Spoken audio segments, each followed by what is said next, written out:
It was December 1st, 1948, a quiet summer morning on Somerton Beach, South Australia.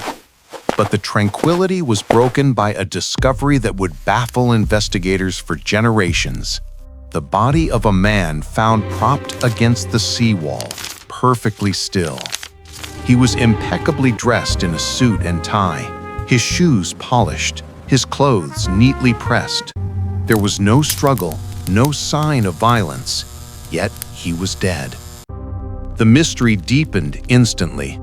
No identification, no wallet, no money, no keys, no travel tickets. Every label, every identifying mark from his clothing, from his suit to his socks, had been meticulously cut away. Who was this man, and why had he been deliberately erased? The police, led by Detective Leon, searched his pockets.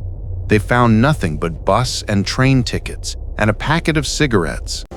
They observed his physical state. He was fit, with powerful athletic calves, yet the cause of death remained a chilling blank slate. The initial forensic analysis revealed no conventional poison or trauma. His internal organs, however, told a different story. They were severely congested, pointing to a powerful, fast-acting poison that had vanished without a trace. A calculated death, a professional job. The lack of identity was unacceptable. Detective Leon knew that somewhere there had to be a slip, a mistake. And then, tearing open the lining of the man's trousers, they found it. A tiny, tightly rolled piece of paper, smaller than a stamp. Scrawled on it in a delicate printed script were two words, Taman Shud. The phrase means the end, or finished in Persian. It was a fragment torn from the last page of a rare collection of poems, the Rubáiyát of Omar Khayyám. This wasn't just a body, it was a cryptic farewell note.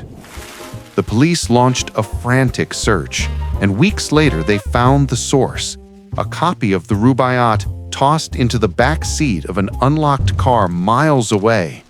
The back cover was severely damaged, and inside, penciled lightly onto the page, was a 5-line cipher, a coded message nobody could break.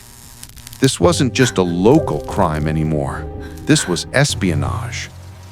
The investigation led them to a railway station cloakroom, where the Somerton Man suitcase had been checked in.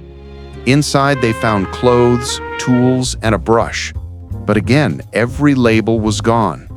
One crucial piece of evidence emerged, a spool of orange thread, unique and identical to the thread used to repair the trousers he was wearing when he died. The contents of the suitcase hinted at a double life, clothes that matched his size, but no ID. A stenciling kit, suggesting he worked at sea, marking cargo. But then an even stranger clue, a telephone number written in the back of the book. The number belonged to a woman named Jessica Thompson, a nurse who lived nearby. Confronted by Detective Leon, Jessica admitted she had owned the book years ago, giving it to a military man named Alfred Boxall. She denied knowing the deceased. She denied ever meeting him. But her reaction was volatile. She was visibly shaken, terrified, and when shown a cast of the Somerton Man's face, she seemed to recognize him. Yet her denial was absolute. The code remained unbroken, but the human link was terrifyingly clear. The time period, 1948, was the height of the Cold War. The Somerton Man had dental work that matched no known person in Australia. Was he a spy? A double agent who had been liquidated by a fast-acting poison? Did he receive the fatal dose in a glass of wine during a rendezvous with a colleague or a lover? We know his last hours were spent near the beach. We know he sat calmly, waiting for the end.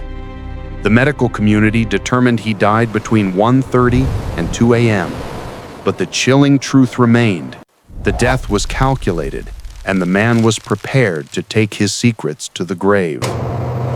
Jessica Thompson's life was intertwined with the mystery. Her denial was absolute, protecting either herself or the identity of the man she truly loved. The focus of the case shifted to the code, the cipher that promised to unlock the truth. Teams of cryptographers around the world tried and failed to break the complex 5-line message. It was a calculated message designed to confuse. The investigation grew cold. The police had a body, they had a cryptic code, they had a partial poem, they had a number, and they had a denial. Did you bring them That home? was all. With no identity and no progress, the Somerton Man was buried in a public grave. His headstone remained blank, a perpetual question mark etched into the earth. For decades, the case file remained unsolved, stamped closed in 1979. Modern forensics has offered some hope.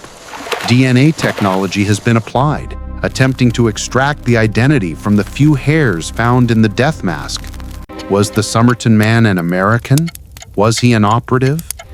The case lives on as the perfect enigma, a professional death, a calculated suicide or murder, a body without a name, and a secret sealed by a tiny, torn piece of paper bearing the message, Taman Shud.